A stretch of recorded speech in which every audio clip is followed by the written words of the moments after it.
I need to ask you something before I start. Are you watching this alone? If you are, just make sure your doors are locked. Look at your window.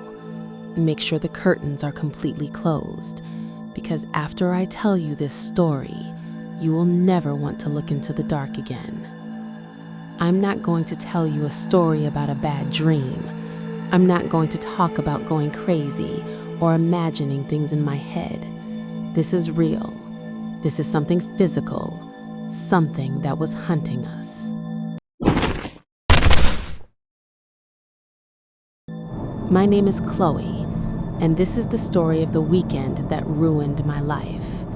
It was me, my sister Lily, and our good friend Sam. We were young, we were tired of the city, and we just wanted a cheap place to stay for the weekend. We found a cabin online. It was very far out in the woods. The pictures looked normal. A small wooden house, a fireplace, lots of trees. But pictures don't show you the smell of the air. Pictures don't show you the feeling of being watched. We arrived late on a Friday afternoon. The sun was already going down. When we got out of the car, the forest was completely silent. There were no birds, no bugs, just cold wind hitting the trees.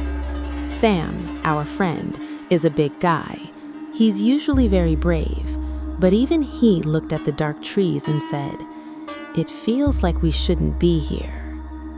We carried our bags inside. The cabin was old and smelled like wet wood and dust. There was a living room, a small kitchen, and 2 bedrooms upstairs. The first weird thing happened that night. We were sitting in the living room eating instant noodles. Lily went to the kitchen to get some water. The kitchen was just around the corner. No! A minute later, Lily walked back into the living room. Her face was completely white. "Sam, did you just go to the back door?" she asked. Sam shook his head. No, I've been sitting right here with Chloe." Lily's voice was shaking. "There is a handprint on the kitchen window, on the outside."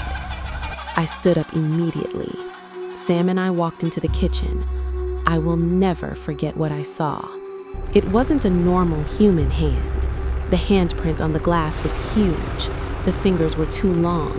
It looked like someone with sharp claws had pressed their hand against the cold glass, looking inside at us. Sam tried to calm us down. "It's probably just a bear," he said. But we all knew bears don't have long, thin fingers. We made sure every door and window was locked. We decided to sleep in the living room together that night. None of us wanted to go upstairs. The next day, we tried to act normal, but we stayed inside. When it started to get dark again, the real nightmare began. It was around 2 a.m. The fire in the fireplace was dying. It was very cold. Suddenly, I heard it, a scratching sound. Scratch, scratch, scratch. It was coming from the ceiling, from the empty bedroom upstairs. Heavy footsteps followed. Thump, thump. This was not a mouse. This was something heavy, something big. Sam grabbed a heavy piece of wood from the fireplace. "I'm going to look," he whispered. "Don't go," Lily cried, pulling his arm. But Sam was already walking toward the stairs. I stayed down in the living room, holding Lily's hand tightly. We listened to Sam walking up the wooden stairs.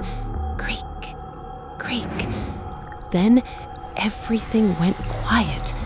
2 minutes passed. 3 minutes.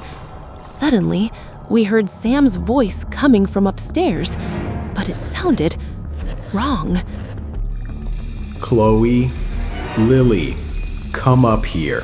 Look at this." His voice was flat. There was no emotion in it. It sounded like a broken radio playing Sam's voice. Lily started to stand up, but I pulled her down hard. My heart was beating so fast, my chest hurt. "That's not Sam," I whispered in her ear. Then we heard a completely different sound, a loud crash, the sound of wood breaking, and then the real Sam screamed. It was a terrible, high scream of pure terror. Sam came running down the stairs. He was bleeding from his shoulder. His clothes were torn. 3 deep, bloody scratches went down his arm. "Run!" he yelled. "Get the car keys, now!" We didn't pack anything. We didn't even put our shoes on. I grabbed the keys from the table and we ran to the front door. I unlocked the door and pulled it open, but we couldn't leave because standing right there on the front porch was the thing. It was tall, too tall. Its head almost touched the roof of the porch. Its skin was pale gray, like dead fish. Its arms were so long they almost touched the floor. But the worst part was its face.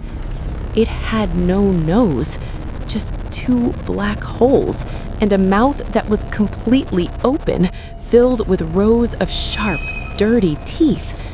It looked at us, and then, using Sam's exact voice, it said, "Come up here. Look at this." Lily screamed. Sam pushed us back inside and slammed the heavy wooden door shut. We could hear the thing outside, immediately slamming its huge body against the door.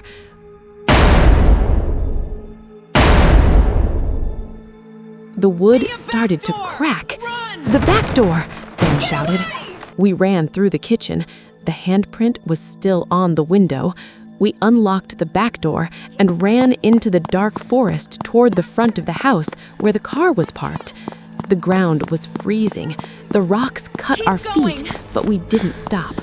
We could hear it behind us. Almost there. It wasn't running like an animal. Faster. It was moving fast, breaking branches, making a horrible clicking sound with its teeth. We reached the car. I fumbled with the keys. My hands were shaking so much, I dropped them in the dirt. "Hurry, Chloe!" Lily cried. Hurry. I grabbed the keys, pushed them into the door, and locked it. We threw ourselves inside and locked the doors. I started the engine and turned on the headlights. No! Please! There it was, Get standing away! right in front of the car, blocking the dirt road. The headlights hit its gray skin. It raised one long, bony arm and placed it on the hood of the car. It was smiling, that terrible, open-mouthed smile. I didn't think. I pressed my foot down on the gas pedal as hard as I could. The car jumped forward. We hit it. There was a loud, wet thud, and the thing rolled over the top of the car. I didn't look back in the mirror. I just drove. I drove down that dark, twisting road at 100 miles an hour until we hit the main highway. We drove straight to a hospital in the city. They cleaned Sam's arm. The doctors asked what animal attacked him. We just said it was a bear, because who would believe us? We never went back for our bags. We never got our deposit back. It's been a year now. Sam has a terrible scar on his shoulder. Lily still sleeps with the lights on. And me? I moved to an apartment on the 10th floor. I thought being up high would make me safe. But sometimes, when it's very quiet at 2 a.m., I look at my window and I think about how long its arms were. I think about how easily it climbed the side of that cabin, and I pray that I never, ever hear a tap on my glass, because I know it's still out there in the woods, waiting for someone else to rent that cabin. So please, be careful where you stay this weekend.